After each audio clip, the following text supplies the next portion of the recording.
매물아 어디로 가니 물어보면 강물 따라서 가고 싶어서 강으로 가고, 강물한테 물어보면 강물아 흘러 어디로 가니? 그러면 넓은 세상 보고 싶어 바다로 간다. 바다를 포기하지 않는 강물처럼 부딪히는 모든 것들을 배우며 사람과 사람의 작은 만남이 모든 변화의 시작임을 응원했던 사람 신영복. 당신이 그립습니다. 신영복 선생님 일주기 추모도서 만남 신영복의 말과 글 도서출판 돌베개. 똥은 싸고 다니냐? 미치도록 싸고 싶다. 빅동의 추억. 미국 장사랑. 구렁이똥 이뻤다. 장이 살아야 내 몸이 산다. 혈중 콜레스테롤 개선과 배변 활동에 도움을 주는 건강기능식품입니다. 빅동의 추억. 미공 장사랑. 지금 검색창에 미공 장사랑을 검색하세요. 이건 제가 써보니까 효과가 있는 것 같아요.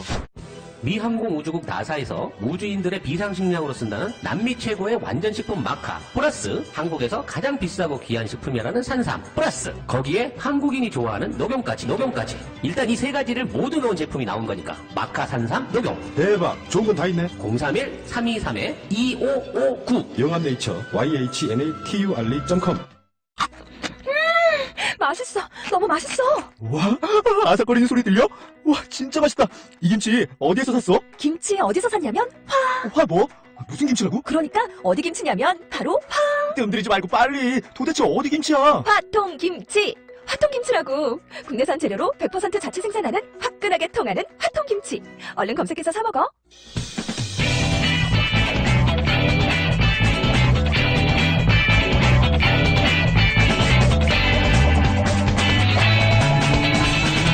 김어준의 뉴스공장. 뉴스공장 두 번째 인터뷰 시간입니다. 개혁보수신당이 어제 박근혜 대통령 신년 간담회에 대한 논평을 내놨습니다. 개혁보수신당 대변인 장재현 의원이라고 있습니다. 안녕하세요, 의원님. 예, 안녕하세요. 제가 대변인 될 줄 알았어요. 아니, 할 사람이 없어서 했어요. 저희 예선의원 8명밖에 없는데, 네. 아무도 안 하신다고 그랬어요. 네. 아니, 뭐 더 많이 있었어도 의원님이 대변인 되셨겠죠. 아닙니다. 자, 저희가, 요 앞 시간에 다른 이야기 전에 이거 한번 여쭤봐야 될 것 같습니다. 홍문정 의원이 네네. 이 대선이 무르익으면 결국은 이제 새누리 우산이라고 표현하던데, 네. 지금 새누리당과 개혁보수신당 포함해서 결국은 다 반기문 깃발 아래 다 모일 수밖에 없다. 네. 이게 이제 다시 합당을 하지 않더라도 힘을 모아 네. 같은 목표를 향해 갈 수밖에 없다. 이렇게 표현하시는 거 네. 어떻게 보십니까? 근데 그거는 새누리당의 희망사항 같고요. 예. 새누리당이 지금 임명진 비대위원장께서 하시고자 하는 인적, 물적 청산, 이런 네. 것들이 가능하다면, 예. 같이 할 수 있다고 봅니다. 첫째는, 인적 청산이거든요. 지금까지 박근혜 정부를 이렇게 만들고, 또 국정농단을 최소한 방조하고, 예. 또 새누리당의 어떤 분열을 조장했던 그런 발언을 한 분들이 당을 나가지고, 두 번째는 새누리당이 가지고 있는 모든 재산을 국가에 헌납하고 재창당 수준으로 간다면 지금 우리 신당 세력과 같이 할 수 있죠. 다만 새누리당이 그러한 송골탈퇴의 모습을 보이지 않으면 저희는 개혁적 보수의 기치를 내걸고 왔기 때문에 그게 한 명의 대선 주자를 중심으로 다시 모인다? 그거는 너무 정치공학적이고 저희들이 하고자 하는 정치와 다릅니다. 이거 두 가지 조건이네. 우선 소위 친박, 진박 이렇게 불리는 분들이 전면적으로 탈당해야 하고. 그렇습니다. 네. 그리고 지금 재산은 정당성이 없으니 국고 헌납해야 되고. 그렇습니다. 사실은 우리 국민들께서 새누리당 공범이라고 하는데 그 재산을 가지고 기득권을 누리겠다? 그거는 말이 안 되지 않습니까? 둘 중에 하나만 되면요, 의원님. 아닙니다. 그건 같이 할 수 없습니다. 왜냐하면 네. 저희들 같은 경우에 지금 모든 자기의 소중을 틀어서 지금 창당 작업을 마련하고 있거든요. 네. 새누리당도 그런 마음을 가지고 모든 완전히 새롭게 태어나는 그런 모습으로 가자는 게 저희 주장입니다. 그러면은 소위 이제 당을 아예 떠나야 될 분이 지금은 서청원, 최경환 이런 분들만 거론됐는데 더 있습니까? 그러니까 저희들이 누구를 꼭 찍어서 말은 안 하겠지만 네. 제가 임명진 비대위원장 말씀하지 않았습니까? 박근혜 정부를 이렇게 만드는데 핵심 역할 하신 분들, 네. 그다음에 국정농단 세력에 대해서 방조하신 분들, 그다음에 당을 이렇게 분열을 조장하는 언사를 하신 분들, 또 촛불에 나가서 이 촛불을 더더욱 타오르게 했던 분들, 이런 분들을 출당을 하라 그랬으니까 출당을 하겠다 혹은 갈당하라고 본 거이기 때문에 그런 부분들이 선행돼야 된다. 그건 아주 기본적인 우리 국민들이 새누리당에 바라는 굉장히 마지노선이라고 생각합니다. 예를 들면 최순실의 남자들이라고 지칭되었던 8분을 포함하여. 그래, 최순실 남자라고 얘기하는 거는 네. 뭐 최순실과 연관가 있어야지 최순실 남자라고 하지 않겠습니까? 다만 그 말에 최순실의 남자라고 얘기하고 있는 그 말의 의미는 최순실 국정농단 사태로 박근혜 정부가 이렇게 되지 않았습니까? 네. 그 넓은 의미에서 박근혜 정부를 이렇게 만드는데 아무래도 책임이 있는 사람도 새누리당이 이 국정농단 사태 이후에 극도로 분열상을 보이게 되고 또 분열의 그 말씀을 하신 분들 또 촛불 집회에다 대고 그렇게 국민의 민심과 동떨어진 발언을 하신 분들 같이 할 수 없지 않겠습니까? 예를 들면 김진태 의원 같은 분이요? 글쎄요. 또 낚여질라 그런다. 그러면 뭐 예를 들어서 서청원 의원, 최경환 의원 한 두 분 정도 나간다고 이게 되는 일이 아니네요. 그 정도를 가지고 우리 네. 국민들이 새누리당이 황골 탈퇴를 했다, 계획을 했다고 말씀하실 수 있을까요? 그런 얘기를 인정할 수 있을까요, 국민들께서? 알겠습니다. 위협하다고 생각합니다. 네, 그거는 이제 앞으로 진행되어 갈 테니 또 연결해서 여쭤보겠고. 네네. 오늘 이제 연결한 중요한 이유가 대통령이 갑자기 이제 신년 간담회를 하셨어요. 네. 네. 그런데 이제 형식 내용 모두 부적절하다는 논평을 직접 내셨는데 이유가 네. 뭔지 좀 총평해 주시죠. 제가 어저께 오후쯤에 12시쯤인가 공항에서 비행기를 타고 올라오는데 그때 공항에서 대통령 기자간담회를 한다는 이제 그 속보가 떴는데 네. 집에 들어오니까 서울에 들어오니까 4시더라고요. 4시까지 도대체 무슨 얘기를 했는지 나오지를 않아요. 예. 그래서 나중에 5시 넘어가니까 청와대에서 찍은 영상을 편집을 해서 내보내고 있는데 예, 예. 그 내용을 들으니까 정말 참 부적절하고 참 실망스럽기 짝이 없었습니다. 사실 시기적으로 보게 되면 그게 탄핵 전에 기자간담회를 일문일담을 해서 소명을 했어야 됐고 지금 시점은 자신이 헌법재판소나 특검에 가서 충분히 자기 방어권이나 자신의 소명을 할 수 있지 않겠습니까? 굳이 탄핵된 상황에서 대통령께서 기자간담회를 해서 이렇게 병역을 일관한다는 시기가 맞지 않고요. 아까 말씀드린 형식적으로도 아니 그러면 전체적으로 뭐 카메라 들어갈 수 있게 하든지 카메라하고 노트북 전부 기자들이 못 갖고 들어갔다는 거 아닙니까? 그것도 납득이 안 되고 내용적으로도 전면 부인하지 않았습니까? 네. 그러니까 대통령께서 이 국정농단 사태에 대한 인식을 어떻게 하고 있는지 정말 저는 확실히 알게 됐는데 정말 모든 혐의에 대한 전면 부인은 좀 특검에서 규명돼야 될 것 같고 대통령께서 인식이 우리 국민들의 눈높이와 전혀 따라가지 못하는 과거에 머무르지 않았냐 싶어서 굉장히 부적절했고 좀 실망스러운 그런 담화였다고 생각합니다. 기자간담회라고 생각합니다. 네, 형식도 그리고 시점도 내용도 다 부적절했다고 보시는 거군요. 말하자면. 그렇습니다. 그게 사실 그 국민적인 눈높이에서 아니 제가 몇 가지 예만 들어볼게요. KD 코퍼레이션을 지원한 게 중소기업 육성입니까? 그러니까 K스포츠 미르재단이 민간치용 문화 육성입니까? 삼성하고 지금 개인 모집하고 합병하는 게 국민연금이 손들어준 게 그게 후계 구도지 대한민국 기업을 지키는 겁니까? 차은택이 무슨 몇 명 장차관들 추천한 것이 일반적인 추천입니까? 그러니까 이런 인식 자체가 국정농단을 정말 본인이 중심에 있다는 얘기에 저는 반어법이라는 생각이 들거든요. 어떻게 국민의 눈높이와 이렇게 동떨어진 인식을 하고 계신지 그럼 3차 담화에서 조기 퇴진하고 조기 대선하겠다는 말씀을 왜 하셨는데요? 그럼 전면적으로 자신의 어떤 혐의를 부인하고 있다면 굳이 대통령 3차 담화에서 자신 인지를 줄 이유가 뭐가 있냐고요. 그렇죠. 그럼 이 탄핵 자체가 전반적으로 그 대통령께 덮어 씌우기, 쉽게 말해 엮어서 탄핵을 시키거나 말씀하시는 겁니까? 정말 우리 국민들이 듣기에 세례 벽두부터 이런 변명을 듣고 있어야 되는지 저는 참 안타깝다는 생각을 했습니다. 특히나 이제 청문회 위원을 하셨기 때문에 사안을 더욱 디테일하게 아시니까 더 할 말이 많으신 것 같은데. 네. 그 KD 코퍼레이션 얘기부터 하셨는데, 이제 KD 코퍼레이션에 대해서 잘 모르시는 분들을 위해서 왜 이것이 대통령의 소위 소명, 본인은 이제 훌륭한 회사라서 지원한 것이다라는 취지로 말씀하셨는데. 아니, 근데 이제 이게 뭐 창조경제의 대표적인 기업으로 해서 집중적으로 육성해가지고 그 기업이 일반적으로 펀딩을 해서 망한 회사 아닙니까? 그게 한 기업에 특혜를 준 거지, 이거는 중소기업 육성이라고 생각하고 계시는 거 아닙니까? 그러니까 상식적으로 이것이, 그러니까 인식 자체가 대통령께서 한마디 하시는 거, 그 기업 참 좋지 않아요? 이 말씀 자체가 아랫사람들이 듣기에는 어느 정도 큰 무게감을 가지고 있는지 본인이 아셔야 되는 것이고, 그 대통령 자리의 엄중함을 본인이 모르시고 계신 거 아니냐. 지금 안종범 수석께서는 얼마 전까지만 해도 저 모든 것을 대통령께 지시해서 자신은 그 지시를 이행한 것밖에 없다라고 얘기하는데, 그러면 K스포츠 미래재단 같은 경우에도 지금까지 기업들은 전부 다 진술을 그렇게 하고 있지 않습니까? 자신의 기업이 불이익을 받을까 봐서 돈을 냈다. 그럼 그거하고 대통령은 기업들이 선조 냈다는 인식하고 그 인식의 괴리가 대통령과 국민과의 인식의 괴리를 같이 하고 있는 부분이거든요. 그래서 참 이런 인식을 하고 계신지에 대해서 국민이라는 사람은 참 안타깝고 어쨌든 빨리 이런 사태가 더 벌어지기 전에 특검에서 빨리 이 사실을 규명하는 것이 저는 도리라고 생각합니다. 알겠습니다. KD 코퍼레이션 제가 여쭤본 이유는 실력이 있다면 기회를 얻을 수 있지 않겠느냐 이런 차원으로 말을 했다라고 말씀하셨는데 KD 코퍼레이션이 실력이 있는지 어떻게 아느냐 사실은 되물어봐야 될 질문인 것 같은데 이 부분은 어떻게 생각하십니까? 이 세월호 7시간에 대해서도 굉장히 집중적으로 청문회장에서 질의를 하셨던 분으로 7시간에 대해서도 이렇게 말했거든요. 대통령으로서 할 일을 다 했다. 어떻게 보십니까? 근데 우선적으로 본인이 계속 다 지시를 받고, 보고를 받고 지시를 꼼꼼하게 했고, 한치의 오차가 없었다는 말씀하시는데, 그럼 왜 지금까지 2년 동안 아무런 말씀을 안 하시고, 거기에 대해서 얘기를 안 했고, 또, 헌법재판소에서 법률 대리인들이 대통령에서 기억을 못한다는 말씀은 또 무슨 말씀인가요? 엊그저께 헌법재판소에 나가가지고 대통령 법률 대리인들이 그런 말씀 하지 않았습니까? 대통령께서 세월을 당연히 기억을 못한다고. 그런데 갑자기 이틀 만에 기억을 하신가 꼼꼼하게 하셨다고 그러는데 좋습니다. 어저께 이것은 팩트다는 말씀 하시지 않습니까? 이것은 팩트다 다 밝혔다는 말씀 하시는데 8시 52분에 사고가 났습니다. 9시 19분에 텔레비에서 뉴스 속보로 온 국민이 세월호 사건이 아니라 알았습니다. 근데 대통령은 10시에 서면 보고 받고 처음으로 이 사실을 인지하고 10시 15분에 전화로 구두짓을 합니다. 1시간 8분 만에 대통령이 인지했다? 이것이 대통령께서 제대로 한 겁니까? 저는 그 부분이 이것은 팩트다를 100% 믿는다고 치자고요.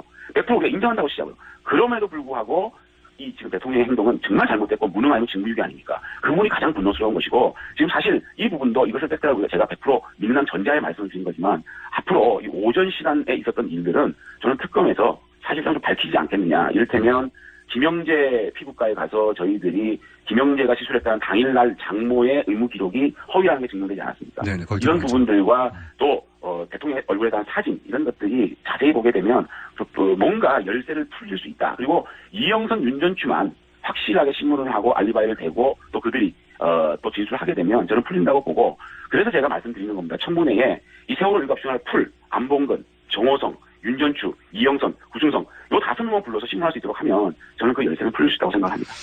이건 어떻게 보십니까? 그 대통령이 이제 영양조사가 뭐 그렇게 큰 죄냐, 사적 영역인데 이렇게 말씀하신 부분에 대해서 어떻게 평가하세요?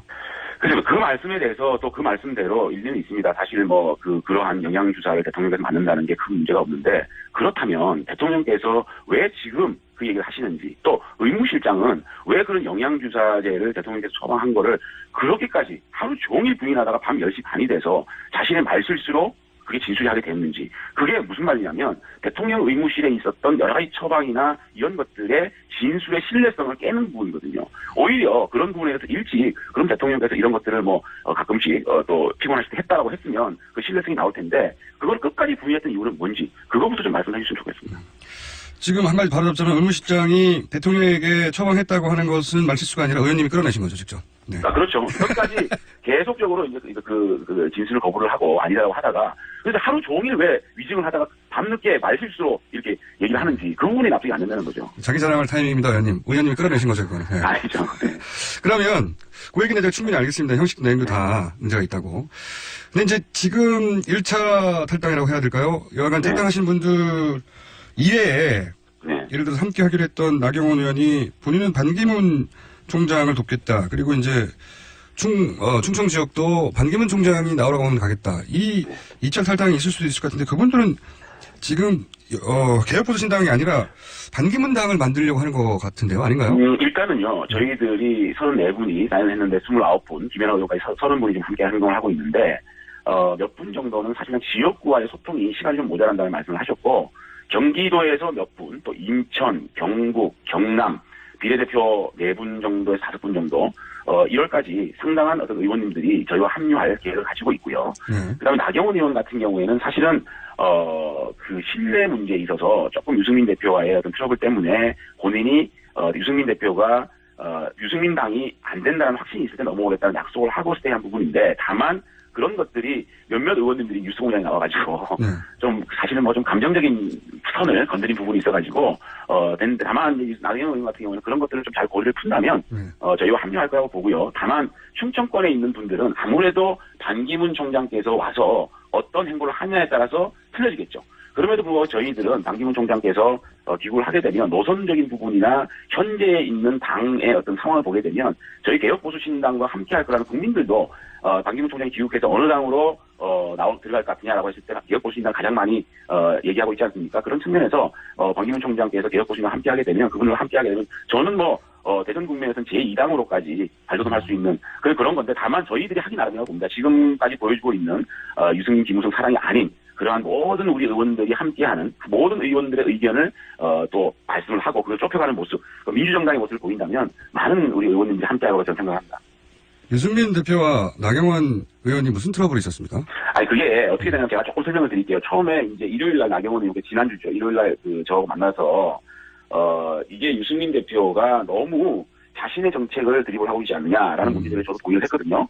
이제 그 당시에 중앙일보 기자가 전화가 왔어요, 저한테. 그래서 내가 나경원한테 이런 얘기를 기자들한테 전해도 되겠느냐 하니까 얘기를 하기 좋겠습니다. 그래서 제가 그 얘기를 했는데 그날 아침 다음날 월요일날 중앙일보에 그 기사가 났어요. 유승민 대표의 경제가 진보적인 부분으로 가는 데 대해서 나경원 의원과 이렇게 좀 트러블이 있다는 기사가 나온 다음에 유승민 의원이 저에게 전화가 왔어요. 뭐라고 했냐면 자신이 이 경제정책 부분에 있어서는 자신 개인적인 의견이라고 전제를 하고 얘기한 것이 마치 신당의 기조처럼 나온 것에 대해서 자기는 유감이다. 앞으로 모든 의원님들의 의견을 모아서 함께 가겠다는 약속을 저한테 했거든요. 그래서 제가 나경원 의원께서 이 전화를 해서 확인을 해 주십시오라고 했습니다. 그래서 유승민 의원이 나경원에 전화를 했답니다. 했는데 그 이후에 제가 나경원 의원과 통화를 하니까 말씀하시는 게 장 의원은 재선이니까 몸이 가변이니까 장 의원이 유승민 대표의 말을 믿는다면 함께 하십시오. 저는 아무래도 유승민 의원이 행동을 어떻게 하는지 제가 확인을 하고 나가야 되겠다. 이렇게 해서 나경원 의원이 하는 겁니다. 사실 원내대표라는 부분은 본인이 그렇게 얘기하지 않는 부분을 많은 의원님들이 그렇게 그럴 것이다라고 얘기를 하면 사실은 자기 때문에 자신의 정치적 거취를 결정한다?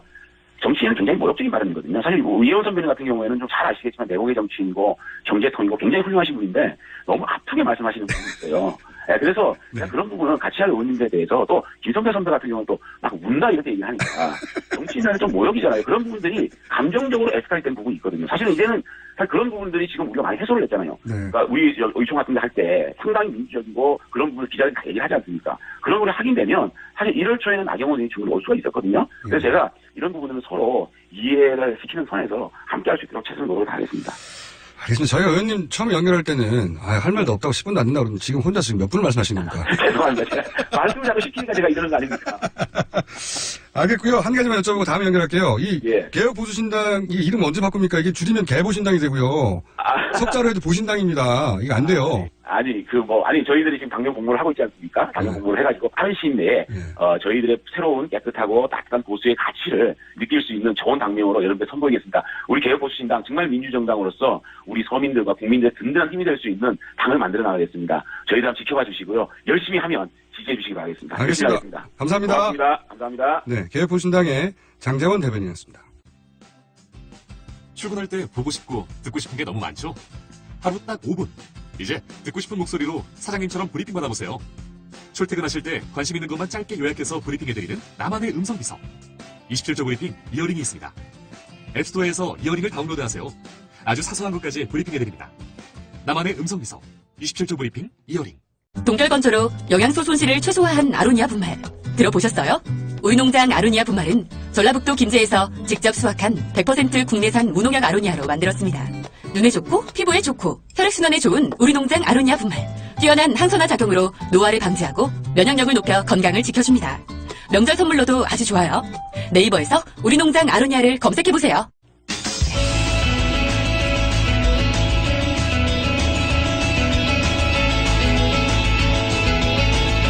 헌법재판소가 내일 첫 변론기를 시작으로 탄핵 심판에 들어갑니다. 언제쯤 그리고 어떤 결론이 나올지 헌법학자이신 고려대학교 장영수 교수님 전화 연결됐습니다. 안녕하세요, 교수님. 예, 안녕하세요. 네, 국민들 입장에서 가장 궁금한 건 무엇보다 이게 언제쯤 나오려나 결과가. 물론 지금 예단할 수는 없지만 여러 가지 사정상 고려를 해보면 대충 이 정도 되지 않겠나 하는 전망들이 있지 않습니까? 어떻게 보십니까? 예, 지금 전망들은 다양한데 제가 생각하기에는 가장 가능성이 높은 건 아무래도 이제 3월 13일 이정미 재판관이 퇴임하게 되거든요. 네. 그런데 이제 1월 말 박한철 소장에 이어서 이정미 재판관까지 퇴임하게 되면 7명 재판관 가지고 심판을 해야 되는 상황이 벌어지는데 그거는 아무래도 이제 무리가 크기 때문에 적어도 3월 13일 전에 다시 말하자면 이제 8명 재판관이 있는 상태에서는 결정이 내려져야 되지 않느냐. 이게 이제 일반적인 관측이고 헌법재판소에서도 그걸 의식해가지고 이제 굉장히 속도를 내고 있는 것으로 보이고요. 그런데 이제 1월 말까지 박한철 소장 퇴임 전까지 하기에는 사안의 중대성이나 복잡성에 비춰봤을 때 좀 무리 아니겠느냐. 결국 이제 2월 말 내지는 3월 초 정도로 예상하는 게 아무래도 가장 설득력이 있을 것 같습니다. 그렇군요. 그러니까 박한철 소장 본인은 인터뷰를 통해서 본인 임기 중에 하고 싶다는 의지를 밝히기도 했지만 현실적으로 어려울 것이다. 지금 보면은 이 과거 2004년 노무현 대통령 당시보다 사안이 좀 더 복잡하지 않습니까? 네. 그런데 그때 당시 63일이 걸렸는데 지금 이제 1월 말까지 하려고 하면은 한 50일 정도에 끝내는 거고 더더군다나 이제 연말연시 크리스마스 이런 것들까지 다 뺀다면은 한 40일 정도의 결정을 내리는 꼴이 되거든요. 네네. 그건 아무래도 좀 무리가 있겠죠. 자, 그러면 그 다음에 그 분기점이 되는 날짜가 말씀하셨듯이 이제 이정미 재판관 임기까지 3월 13일이면 2월, 그러니까 1월 말은 지나가고 2월부터 3월 13일 사이 어딘가가 될 것이다. 이렇게 예상하신 건 아니겠습니까? 이제 2월 말 내지는 3월 초 그 정도가 이제 가능한 시점이라고 보는 겁니다. 그래서 2말 3초 얘기가 나오는 거군요. 예. 그럼 대략 2말 3초 정도라고 하면 그 다음은 인용 가능성은 어떻게 보십니까? 지금 현재 그 여러 가지 이제 탄핵소추 사유들이 있지만 그 하나하나가 대통령을 파면하기에 충분할 정도로 중대한 사유들이 두고 있거든요. 네. 그렇기 때문에 지금 이런 상황이라면은 인용 가능성은 상당히 높다라고 저는 평가를 합니다. 특히나 검찰에서도 증거를 갖다 충분히 확보했다라고 자신할 정도의 그런 상황이라면 아무래도 시간이 이제 좀 빨라지느냐 늦어지느냐의 문제와는 별개로 인용 가능성은 매우 높다고 봅니다. 시기는 예상하기 어렵지만 인용 가능성은 상당히 높다고 예상하시는 거군요. 그렇죠. 네. 이게 이제 교수님뿐만 아니라 헌법학자들 사이에서 이런 얘기 많이 하실 거 아닙니까? 이게 뭐 이게 주권인가요? 거의 대다수 헌법학자들이 그렇게 보고 있습니다. 그렇군요. 자, 그 다음에 궁금해지는 것은 이게 이제 단순히 60일 이내라고만 죄송합니다. 알고 있는데 이게 구체적으로 이제 그 대선일을 정하는 것도 뭐 규칙이 있더라고요. 예. 이게 어떻게 정해지는 겁니까? 만약에 2말 3초 정도 되면? 지금 일단은 이제 60일 이내고요. 예. 그리고 그 60일 이내에 어떤 시점에서 정하느냐는 이건 이제 요일을 또 보게 됩니다. 요일이요. 예. 예, 그래가지고 이제 토요일이나 일요일날 하지는 않고 예. 보통 이제 수요일이나 목요일쯤 해가지고서 이제 가장 여유가 있는 날짜를 정하게 되고 그리고 문제가 되는 것은 지금 이제 일종의 조기 대선일 뿐만 아니라 60일 이내라고 하면 사실 여러 가지로 걸리는 문제들이 많이 생기거든요. 예, 예. 당장 현재 공직에 있는 분들 같은 경우에 있어서는 90일 이전에 이제 공직을 사퇴를 해야 되고 예. 그렇기 때문에 이제 60일 뭐 결정이 딱 된 그 순간에 사퇴하면 벌써 시간적으로 문제가 생기는 그렇죠. 이런 것들도 있기 때문에 뭐 탄핵 예정이 이제 뭐 언제쯤 이제 결정이 나올 것 같다는 것이 좀 예상이 되는 순간에는 뭐 현재 공직에 있는 분들 뭐 예컨대 뭐 시장이나 지사나 뭐 이런 것들 하고 계시는 분들은 그 공직을 먼저 내려놔야 되거든요. 예. 그리고 그런 것 때문에 이 60일이라고 하는 것은 60일 이내라는 문구성으로 본다면 뭐 20일 이내도 가능하고 30일 이내도 가능하겠지만 60일을 거의 채우는 그런 쪽으로 결정을 할 수밖에 없을 것으로 보입니다. 그러면 2말 3초라면 4말 5초가 예상되네요. 그죠? 아니죠. 대선이? 맞습니다. 대선이. 4말 5초로 이제 봐야 되겠죠. 근데 이 4말 5초도 단순히 4말 5초가 아니라 이제 이게 보통 수요일 같은 날로 정해지니까 예. 4월 달 말의 수요일이거나 아니면 5월 달 초의 수요일을 잡고 싶어도 근데 또 5월 달 초가 되면 그 어린이날로 시작해가지고 그 붙어있는 연휴가 많지 않습니까? 그것도 고려해야 그렇죠. 되겠네요. 예. 이게 언제가 될지 정말 모르는 상황이네요. 하지만 4말 5초 정도로 예상하면 맞지 않겠나 이렇게 보시는 거죠? 예, 그렇죠. 일단 탄핵 결정이 2말 3초에 내려진다면 뭐 대선은 그렇게 될 수밖에 없으니까요. 알겠습니다. 그럼 한 가지만 더 여쭤볼게요. 박근혜 대통령이 이제 어제 긴급히 기자간담회를 자체를 했습니다. 그러면서 이제 아마 탄핵 사유에 해당되는 조목들에 대해서 항목들에 대해서 본인의 반박을 내놓고 싶었던 것 같은데 예. 이런 반박들이 탄핵 심판에 영향을 미칠 수 있습니까? 일종의 소명 같은데? 기본적으로 달라질 것은 별로 없다고 보입니다. 지금 대통령이 헌법재판소에 출석하지 않겠다는 의사를 갖다가 확실하게 밝혔고요. 네. 그리고 그동안 대리인단을 통해 가지고 여러 가지 주장들이 나오고 있지 않습니까? 예. 그리고 이제 대리인단에 있어서도 탄핵소추 사유에 대해서는 뭐 어느 것 하나 없이 전부 다 부정하는 네. 그런 입장을 취하고 있고 대통령이 기자회견에서 얘기를 한 것도 그렇다고 다르지 않습니다. 물론 이제 개별적인 항목도 대리인단 안에 있어서도 의견이 조금 엇갈리는 부분이라든지 대통령과 얘기가 이제 조금 잘 안 맞는다 이런 지적들도 일부 나오고 있지만 전체적인 논조에서 본다면은 뭐 다를 바가 하나도 없고 결국 헌법재판소는 이 뭐 대리인단이 주장한 것이든 대통령이 이제 얘기를 한 것이든 그런 것들을 갖다 이제 그대로 따라가기보다는 그동안 확보된 증거들을 분석을 해가지고 그 말이 맞는지 틀리는지를 갖다 이제 검토해야 되는 그런 상황이거든요. 알겠습니다. 그러니까 헌재에 영향을 거의 줄 수 없다 이런 말씀이신 것 같네요. 결국 헌법재판소 결정에 영향을 주는 것은 그동안에 확보된 증거들이죠. 예. 그렇다면 오히려 특검 수사는 영향을 줄 수 있겠군요. 지금 2월 28일이 1차 종료 기한인데 이 결과는 심판에 영향을 줄 수 있다고 봐야 됩니까? 이제 수사 결과 자체라기보다도요.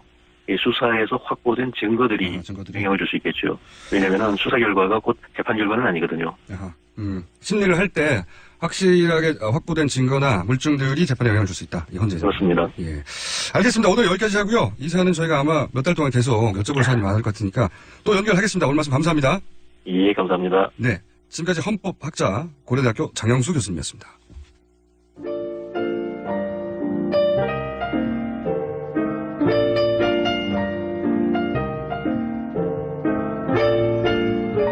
자, 저희가 원래 이 불친절한 에이스 시간에 올라온 댓글들이나 문자 가지고 얘기를 하는데 사실 이분을 저희가 미니 인터뷰로 초반에 다루려고 하다가 시간이 부족해서 지금 짧게 전화 한번 해보려고 합니다. 아닌가요? 네. 그렇군요. 지금이 아니군요. 제가 저희 제작진이 준 글들을 안 읽다 보니까 좀 이따 마지막 시간에 누구를 만나려고 하냐면 촛불 집회의 수화 통역사가 뜨거운 반응을 얻었었어요. 네. 이분을 저희가 짧게 인터뷰해보려고 합니다. 자. 그 외에 댓글 많습니다. 네. 박지만 비서 사망 기사 무섭네요. 이런 내용도 굉장히 많고요. 예. 공장장님, 종이 너무 부스럭거려요. 이 소리 말씀하시는 겁니까? 네. 가끔 들려드리겠습니다. 그 외에도 간담회 반응이 많았네요. 네. 자, 불친절한 AS 노래도 계속되겠고요. 인터뷰 하나 하겠습니다. 여기까지입니다.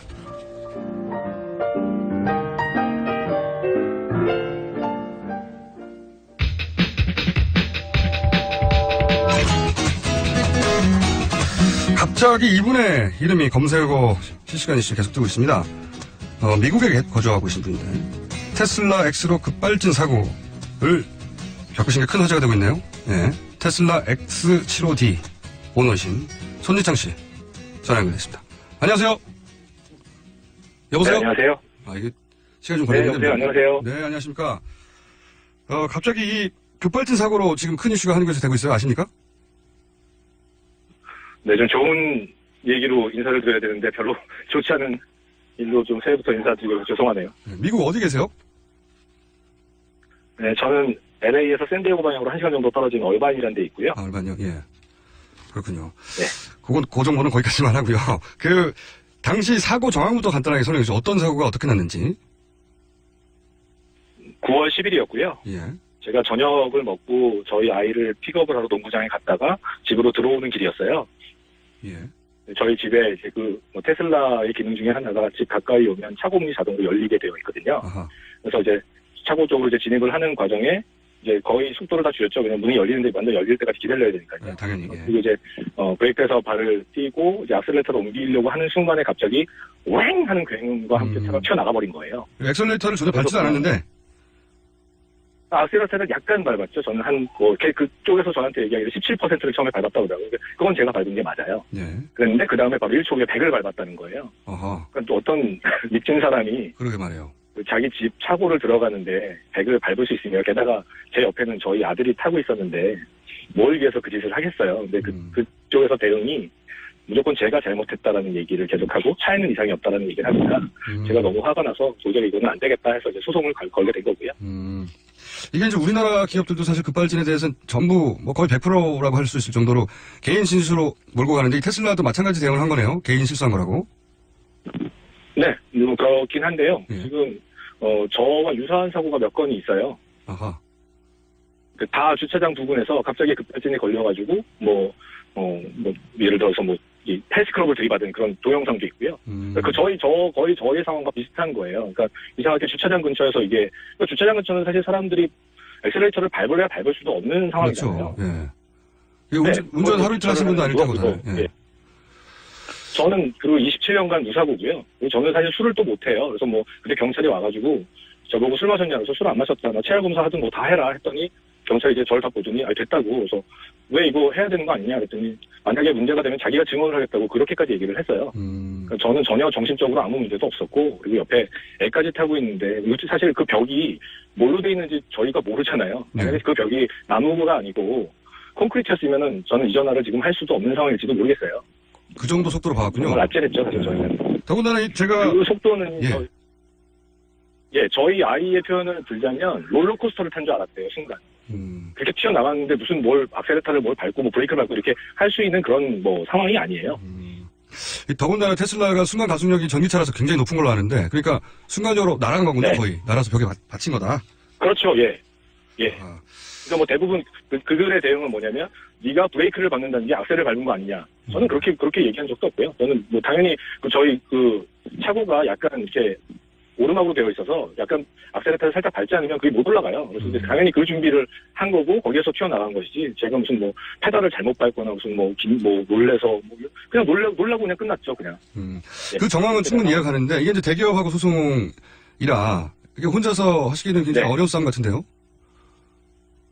네, 그래서 저희 변호사가 그 급발진 전문 변호사를 제가 선임을 했어요. 예. 그래서 타타 브랜드 급발진 건에 대해서도 이분이 이제 소송을 하고 있는 상황이고요. 저 개인 소송과 더불어 단체 소송도 같이 들어가고 있어요, 지금. 같이 동시에 시작을 한 거예요. 그러니까 테슬라 관련해서 급발진이 있는 사례들을 모아서 집단 소송을 하는 중이군요. 네. 아하. 네, 그러니까 저 개인 소송도 들어가고 집단 소송도 같이 들어갑니다. 아무래도 손지창 씨는 저희하고 인터뷰하는 것보다 CNN하고 인터뷰해야 되는 상황인 것 같은데, 그렇죠? 저는 인터뷰가 중요한 게 아니라 어차피 CCBB는 법정에서 가려질 거고요. 네. 네. 사실 그 전에 그 한 달 동안 제가 그 차를 뭔지 한 달 됐었는데 딱 8월에 받아가지고 1년을 그 차를 기다렸어요. 그리고 그 한 달 동안은 정말 너무나 사실 저희한테 좋은 차였거든요. 진짜 전기로 이렇게 뭐 간다는 것도 너무 편리했고 좋았고 매연도 없었고 여러 가지 진짜 저의 오죽하면 제 주변에 친구들한테 이거를 와 너 사라 이거 너무 좋다 해가지고 제 주변에 그 차를 사는 사람도 있어요. 똑같은 차. 네, 그 정도로 제가 이제 홍보를 하고 다녔던 사람인데 그 사고를 딱 겪고 나니까 그 다음에는 뭐 저 차를 고쳐서 탈 수도 없고요. 그래서 차는 그대로 지금 증거로 방치를 해놓고 있는 상황이고요. 저거를 고친다고 한들 제가 어디다 팔겠어요? 팔아서 만약 그 사람이 사고 나면 저는 어떻게 살까요? 그러니까 그런 것도 저는 할 수도 없고 그래서 그냥 그대로 그냥 방치를 해놓은 거고 뭐 저쪽에서는 그러니까 제가 그 처음에 로이터 통신인가 어디서 기사가 났어요. 이런 사람이 소송을 했다. 이렇게 이제 이거 기사가 나니까 그쪽에서 이제 당연히 뭐 다른 기자들이 물어봤을 거 아니에요. 그러니까 거기에서 제가 유명인의 뭐 지위를 이용해서 뭐 자기네들한테 뭐 페이먼을 요구했다. 뭐 이런 식으로 기사를 또 낸 거예요. 그래서 제가 너무 기가 막혀서 내가 손해 본 부분에 대해서 너희들이 어떻게 배상할 것이냐라는 얘기를 제 변호사가 이제 했던 거고요. 처음에. 네.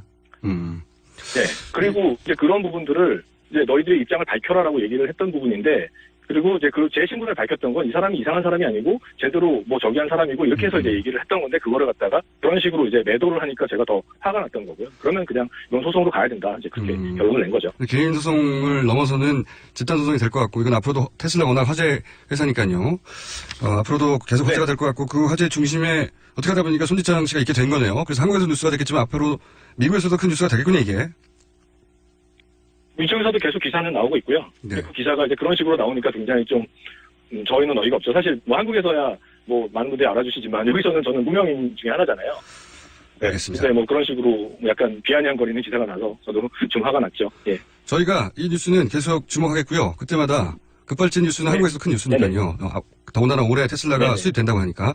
오늘 말씀 감사하고 소송 진행되면 다시 연결하겠습니다. 오늘 말씀 감사합니다. 네, 감사합니다. 네. 저희가 배우 손지창 씨와 전화 연결했었습니다. 큰 사고였네요. 네.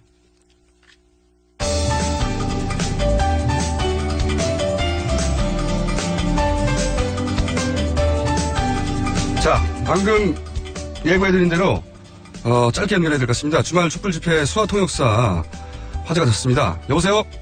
예, 안녕하세요. 네, 이거 누구 아이디어였나요? 저 수화를 그렇게 했던 거 말씀하시는 거죠? 네네. 애초에 야 이거 수화통역도 해야 되는 거 아니야? 라고 하는 아이디어가 나왔을 거 아니겠습니까? 그거는 이제 장애정보문화누리라는 그 단체에서 아무래도 뭐 세월호 때부터 계속 하시긴 하셨지만 광화문 집회 때도 참여하고 싶어 하시는 농민분들이 많았기 때문에 자체적으로 건의를 해서 참여했던 것으로 알고 있습니다. 제가 이름도 말씀 안 드렸네요. 장애인 정보문화누리 촛불 수화 재능기부팀의 최항순 씨였고 사실은 이런 집회에 수화 통역을 하는 분들을 직접 본 게 처음인 분들이 많아서 그런지 저분 누구냐고 하는 그런 그 댓글들이 엄청나게 많았어요. 네, 사실 뭐 많이 관심을 주셔서 감사드리는 부분도 많이 있긴 한데 그 농민들이 그런 일반적인 사회 행사나 여러 곳에 참여하고 싶어 하는데 수화 통역이나 정보 제공이 좀 제한이 돼서 못하는 경우들이 많거든요. 네, 그래서 그런 부분에서 뭐 잘은 보이지 않고 또 수화 통역이라는 부분이 잘 보여서도 안 되는 부분이긴 한데 아마 그동안 지금까지는 관심이 좀 없으셔서 잘 보이지 않았던 게 아닌가라는 생각이 듭니다. 주최 측이 수화 통역이 꼭 필요하다고 먼저 연락하기에는 주최 측이 너무 바빴을 것 같은데요. 여러 가지 사안으로. 혹시 거꾸로. 네, 맞습니다. 그렇죠. 재능기부팀이 먼저 연락하셨죠. 장애정보문화누리에서 먼저 제안을 했던 것으로 알고 있고요. 처음에는 한 두세 분 정도 시작했던 것이 수화통역사분들도 이제 참 많이 참여하게 되시고 그래서 저희도 재능기부팀을 꾸려서 그 행사에 참여하고 있습니다. 그렇군요. 이 수화 통역이 일반인들한테 큰 화제가 됐는데 실제로 이 수화를 보고 집회를 보시는 분들 중에 여러 가지 장애가 있는 분들 분명히 있었겠죠. 실제로 참여하고 계시고요. 그분들도 반응이 있던가요? 그 수화 대단히 고맙다고 하는. 실제로 저희 가까이 천막이나 오셔서 말씀해 주시는 분들도 많이 있고요. 그리고 이번 지난 토요일 집회 때는 실제로 그 자유발언 때에 두 분의 농민들이 쓰기도 하셨어요. 네, 조금 아쉬운 건 오히려 그 농민들이 더 조금 많이 보였어야 되는데 아무래도 수화를 쓰지 잘 모르시는 분들께서는 수화 통역 자체가 좀 신기하셨던 것 같긴 합니다. 그건 좀 아쉽긴 하고요. 네. 그래도 그렇게 알려주는 게 좋죠. 네. 그럼요. 근데 좀 관심을 가져주시면 좋습니다. 최항순 씨는 재능기부팀이라고 하면 본인이 다른 일을 하시면서 생업으로 다른 일이 있는데 이걸 자원봉사하시는 거 아닌가 싶은데 어떻습니까? 예, 실제로 맞고요. 예전에 수화통역사 활동을 하다가 실제로 우리나라에서 장애 관련된 걸로 이제 좀 많이 어렵기 때문에 저 같은 경우에 지금 그 보험회사에서 보험설계사 일을 하면서 그 부족한 제가 좀 도움이 될 수 있을 만한 곳에 가끔 통역이나 이런 서비스를 하고 있습니다. 수화 통역사가 갑자기 궁금해서 여쭤보는데 되려고 하면 얼마나 훈련을 받아야 되나요? 뭐 시험을 합격하기 위해서도 최소한 뭐 2년에 3년 정도 그런 준비를 3년요? 해야 되고요. 최소한 뭐 그 정도 필요할 것 같고 자격증을 취득하신 이후에도 사실 공부할 게 되게 많습니다. 서로 이제 외국어 통역하고 또 동일한 비슷한 부분이 많기 때문에 예. 실제로 계속 공부를 하셔야 되고 준비를 또 많이 하셔야 됩니다. 말도 사실은 만들어지고 변해가듯 수화도 실제로 쓰시는 분들끼리의 자기들끼리의 은어도 있고 동작도 있고 그래서 계속 배워간다는 말씀이십니까? 맞습니다. 정확한 말씀이십니다. 눈치가 빨라요, 제가. 알겠습니다. 제가 그럼 앞으로 촛불 집회 가면 항상 이 수화 통역팀이 나오는 거네요? 예, 촛불수화 통역팀은 늘 아마 함께 할 것 같고요. 네. 이제 그 안에서 저희 팀에서 인원 배치나 이런 걸 통해서 언제나 이제 수화 통역 서비스를 여러분께서 보실 수 있을 겁니다. 알겠습니다. 오늘 말씀 감사하고요. 앞으로 집회에서 보면 인사드리겠습니다. 감사합니다. 감사합니다. 네. 지금까지 장애인 정보 문화누리 촛불 수화 재능 기부팀의 최황순 씨였습니다. 오늘 여기까지입니다. 내일 다시 뵙겠고요. 저는 김호준이었습니다. 안녕.